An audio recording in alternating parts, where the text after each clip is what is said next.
ठीक है। हाँ, यानी पहला बादशाह जिसको बोलते हैं हम बाबर, बाबर के बाद हुमायूं, हुमायूं के बाद अकबर गद्दी पर बैठे। लेकिन अकबर की राजधानी आगरा थी, सीकरी नहीं थी। सीकरी बनाने का कारण क्या था कि अकबर की 3 रानियां थी। तीनों रानियों के बावजूद अकबर के कोई संतान नहीं थी, कोई औलाद नहीं थी।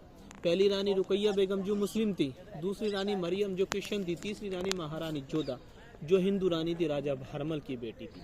लेकिन तीनों रानियों के बावजूद अकबर की कोई संतान, कोई औलाद नहीं थी। तो उस पीरियड में हकीम हुआ करते थे। हकीम माने डॉक्टर को कहा जाता था। उन्होंने अकबर से मना किया, तुझे संतान नहीं होगी। लेकिन अकबर का ये मानना था जहाँ से दवाई खत्म होती है वहाँ से दुआएं स्टार्ट होती है। तो अकबर संतान की ख्वाहिश के लिए नंगे पाँव नंगे सर आगरा से अजमेर गया। अजमेर का नाम सुना है, राजस्थान में पड़ता है। एक संत की दरगाह जिनको बोलते हैं ख्वाजा मोइनुद्दीन चिश्ती। इतिहासकार अबुल फजल ये बताते हैं कि अकबर ने भारत में काफ़ी युद्ध फतेह किए जो उन्हीं के आशीर्वाद से किए। अकबर को लगा संतान भी वहाँ से मिलेगी, लेकिन ऐसा नहीं हुआ। अकबर को अजमेर में एक ड्रीम होता है, ख्वाब होता है कि आप सीकरी जाएं। अगर आपको संतान मिलेगी तो सीकरी के अंदर से मिलेगी। तब सम्राट अकबर नंगे पाँव नंगे सर अजमेर से डायरेक्ट सीकरी आप पहुंचे। सीकरी आने के बाद देखा ये पूरा पहाड़ी इलाका था जिसको माउंटेन एरिया रावली पर्वत कहा जाता था। यहाँ पर एक संत रहा करते थे जिनका नाम था सलीम चिश्ती, जो अपनी कुटिया में रहा करते थे। अकबर आया, आने के बाद कहा कि मैं शहंशाह मोहम्मद जलालुद्दीन अकबर हूँ, मेरे कोई संतान नहीं है, मैं अजमेर से यहाँ नंगे पाँव आया हूँ। तब बाबा ने अकबर की बातें सुनी तो अकबर को आशीर्वाद दे दिया, यानी दुआएं दे दी। उन्हीं के आशीर्वाद से, उन्हीं की दुआओं से जो हिंदू रानी थी महारानी जोधा, उससे एक बेटे का जन्म हुआ सन 1569 में, जिसका नाम पहला बाबा के नाम पर सलीम रखा गया। सलीम क्यों रखा गया? क्योंकि संत का नाम सलीम था।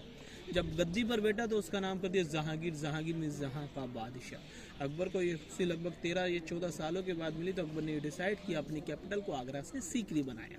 सन 1570 में इसको बनाना स्टार्ट किया, जो सन 1582 में ये पूरा कंप्लीट हुआ। ठीक है, ये बिल्डिंग देखो, ये दीवाने आम क्या है? दीवाने आम का मतलब यानी पब्लिक कोर्ट। अकबर का यहाँ दरबार लगा करता था अकबर के 9 मिनिस्टरों के साथ। ठीक है, हाँ। पहला जो मिनिस्टर था, जो सबसे खास मिनिस्टर जिसको बोलते हैं बीरबल। बीरबल एक सलाहकार एडवाइजर थे। यहाँ उस पीरियड में जेल नहीं था, कारागार नहीं था। अकबर का हाथी था हिरन। जो भी मुस्लिम जो पाया जाता था उसको हाथी के नीचे कुचलवा दिया जाता था। हाथी वहाँ बंधा करता था। ठीक है, वहाँ पर। ठीक है, अब यहाँ का फोटो ले लो आपके। यहाँ पे रहता था। हाँ, हाथी बनता था यहाँ पर। ठीक है, हाथी बांधता था। हाँ, हाथी को बांधा जाता था जंजीरों से यहाँ पर। बांधा फोटो ले हूँ, आपका कैमरा दीजिए मुझे, मोबाइल। ये वीडियो चल रहा है।